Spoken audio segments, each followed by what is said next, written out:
There's no advertising or sponsorship on this show, but if you enjoy listening to it and would like to show your support by, say, buying me a coffee, please head on over to 5minutebiographies.com/coffee to see how. Welcome to Season 8 of the 5 Minute Biographies podcast. Here is your host, Wayne Armstrong. Hi guys, welcome to Season 8 of the 5 Minute Biographies podcast, Episode 1, Ada Lovelace. Augusta Ada King, Countess of Lovelace, was born in London, England on the 10th of December 1815. She was the daughter of the poet Lord Byron and his wife Anne Isabella, the Lady Byron. Lord Byron was hoping that he would be blessed with a son, as until now he had no legitimate children, but he was left with no male heir following Ada's birth, as the couple were in the process of separating, and only a month later Ada saw her father for the last time when Lady Byron left the family home to live with her parents at Kirkby Mallory, taking Ada with her. Lord Byron formally separated from his wife when he signed the associated documents on the 21st of April. He left England forever only a few days later. Although English law at the time granted full custody of children to the father in cases of separation, Byron seemed not to be interested and left the girl in the care of her mother.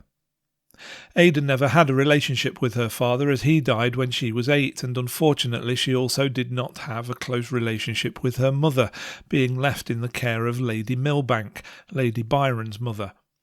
Lady Byron only asked about her welfare occasionally in order to keep up appearances, and as Ada grew into a teenager, she had her watched by close friends in order to identify any evidence of moral deviation, which she was convinced Ada would inherit from her father.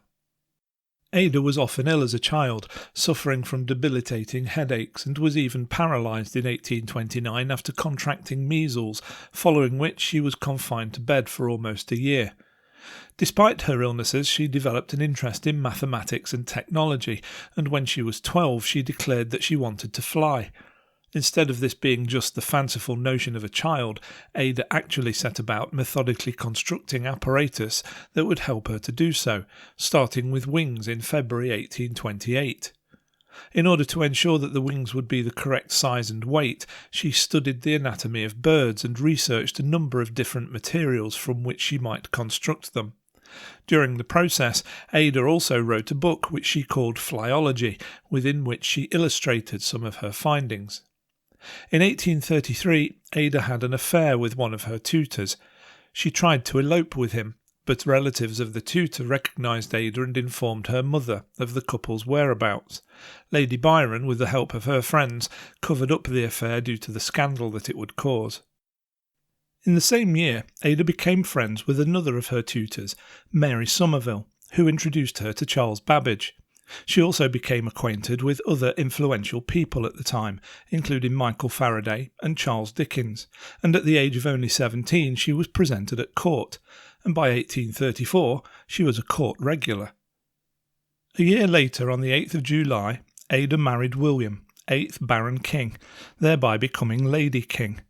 The couple spent their time at 3 different homes, one in Surrey, one in London, and also at a Scottish estate on Loch Torrington.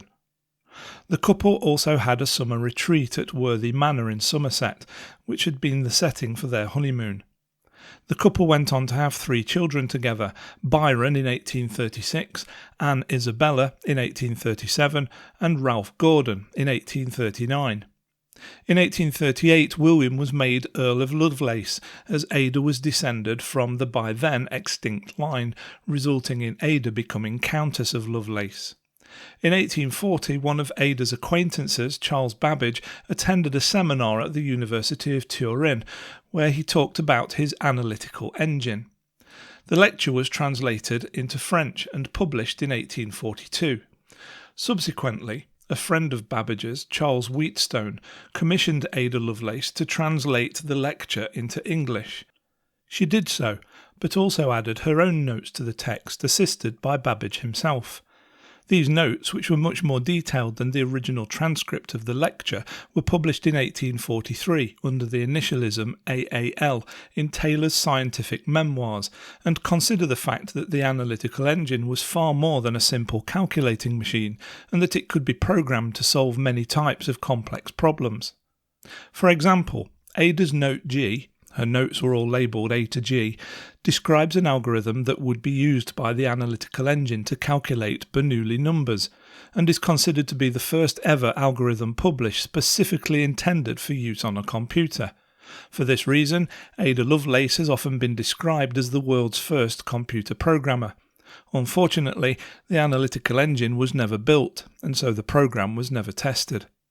Controversy over the subject of Ada's contribution to the Analytical Engine and its potential programming has raged ever since, with some historians doubting that Ada made much of a contribution at all, other than to publish what had already been written by Babbage. Although the question must be asked why Babbage would allow publication under the initials AAL if it was essentially his work that was being published. Ada's life during the rest of the 1840s was not without scandal, as there were many rumours of affairs with married men as well as her love of gambling. She allegedly lost more than £3,000 betting on horse racing later in the decade. She even tried to apply a mathematical model to gambling and elicited the help of some of her male friends, forming a betting syndicate to which she became thousands of pounds in debt, thus forcing her to admit everything to her husband. In the middle of 1852, Ada became seriously ill, and on the 27th of November the same year, following several months of illness, she died from uterine cancer at the age of only 37, the same age as her father upon his death. At her own request, she was buried at the side of her father, Lord Byron, at the Church of Mary Magdalene in Hucknall, Nottinghamshire. I hope you enjoyed that episode of 5-Minute Biographies. If you did, why not say thanks by buying me a coffee? Head on over to 5minutebiographies.com/coffee to see how. Thanks for listening to the 5-Minute Biographies podcast at www.5minutebiographies.com.